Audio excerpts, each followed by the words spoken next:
The procedure for isolating the stomatogastric nervous system from a lobster can be divided into two parts, the gross and the fine dissections.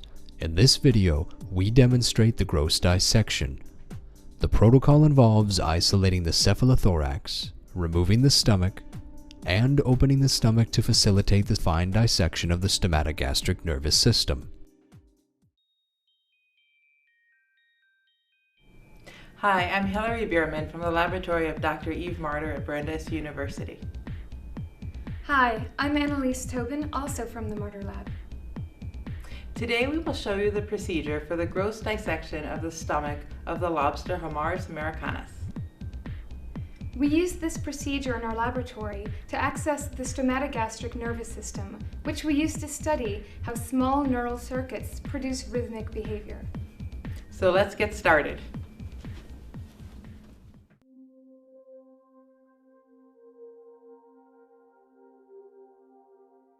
"30 minutes before the dissection, anesthetize the lobster by burying it in ice. At the beginning of a dissection, the sex of a lobster is determined by looking at the shape of the first swimmerette. Males have bony swimmerettes and females have feathery swimmerettes. Begin the dissection by first isolating the cephalothorax. The first step in doing this is applying a twisting motion to rip off the front claws. Next, remove the abdomen. Begin at the tail portion by using the large scissors and make a deep cut between the cephalothorax and the abdomen. This cuts the giant fiber tracts controlling the tail flip response. Now, finish cutting off the abdomen. Remove the antennae by trimming them off with scissors and twist off the legs and the third maxillipeds. Next, you will reveal the stomach within the cephalothorax by removing the surrounding carapace. The stomach is between the cervical groove and the rostrum.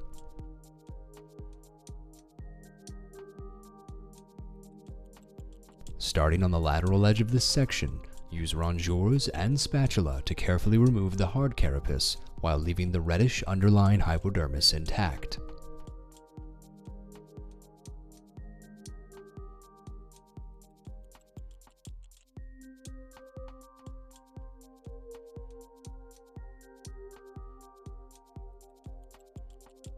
The spatula is useful for separating the layers so that the carapace can be broken off with the rongeurs.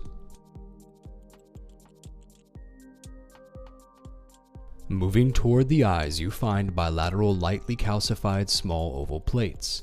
These are the 3A ossicles. As close as possible to these ossicles, carefully detach the muscle from the ossicles using the small scissors. Using the spatula and rongeurs, remove the carapace over the first centimeter of the rostrum. Next, using small scissors, make a horizontal cut across the most rostral exposed tissue in the rostrum to detach it from the exoskeleton. Then use the edge of the scissors and/or spatula to carefully roll the tissue caudally just past the level of the oval plates. Starting dorsally, use the small scissors to detach the remaining tissue from the face and exoskeleton. Using your index finger, press down on the rostrum to better expose this area. Cut as close to the carapace as possible and stop when you get near where the mouth attaches in the center.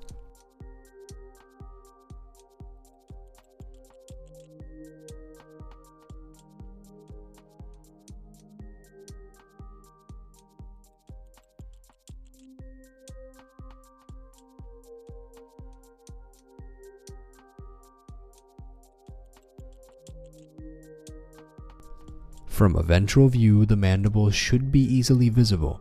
Detach the remaining maxilliped.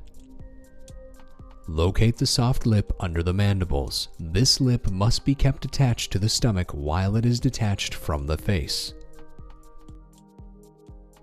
Find the slightly curved bluish outer mouth part and use it as a guide to make lateral cuts detaching the lip from the face by cutting between the soft lip and the outer mouth part. Now, the face can be removed.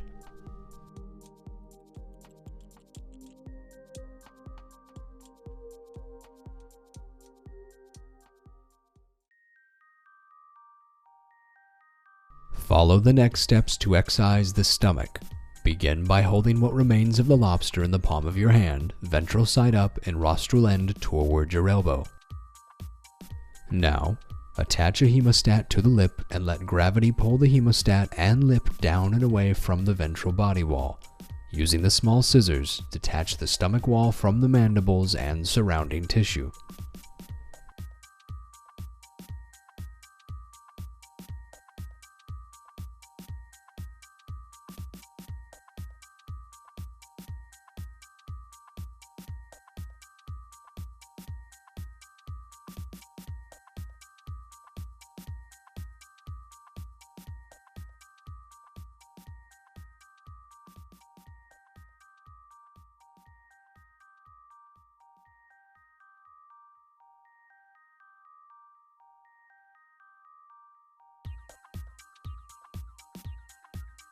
Locate the dorsal side of the ventral body wall, which forms a hard shelf ventral to lip and stomach.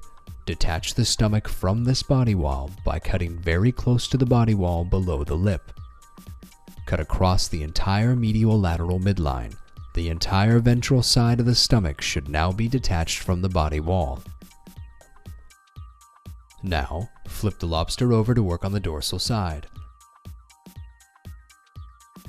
Cut along the rostral edge of the cervical groove where the carapace was removed and gently pull the stomach out.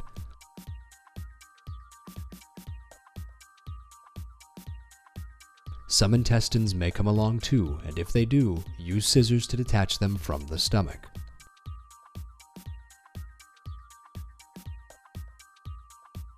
All that's left to do now is to open the stomach and pin it down. Hold the stomach in the palm of your hand with the hypodermis side down. The hemostat should still be attached to the lip and should lie between your fingers.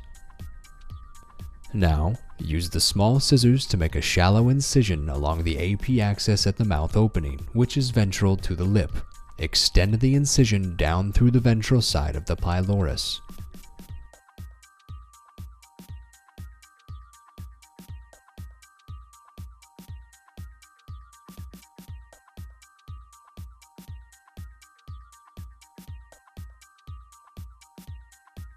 To further open the stomach, make 2 lateral cuts along the ossicles running across the center of the stomach.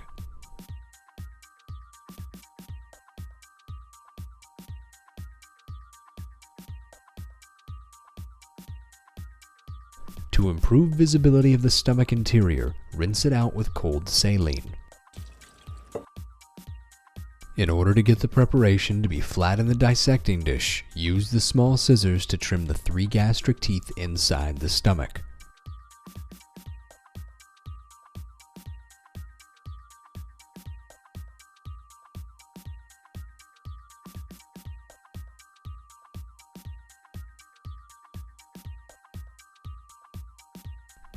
Place the stomach, hypodermis side up, in a saline-filled dissection dish.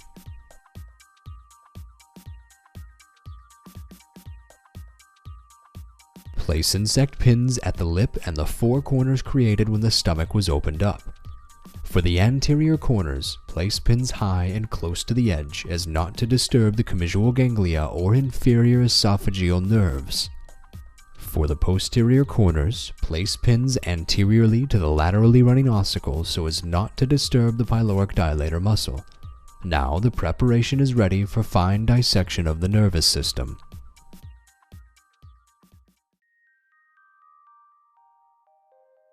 We have just shown you how to perform a gross dissection on the stomach of the American lobster Homarus americanus. This gross dissection of the stomach is the first step in isolating the stomatogastric nervous system. The next step is to do a fine dissection of the nervous system off of the stomach. To see how this is done, please see our accompanying video protocol in Jove. Once isolated, the somatogastric nervous system can be used to study various aspects of nervous system function, such as the generation of rhythmic behavior.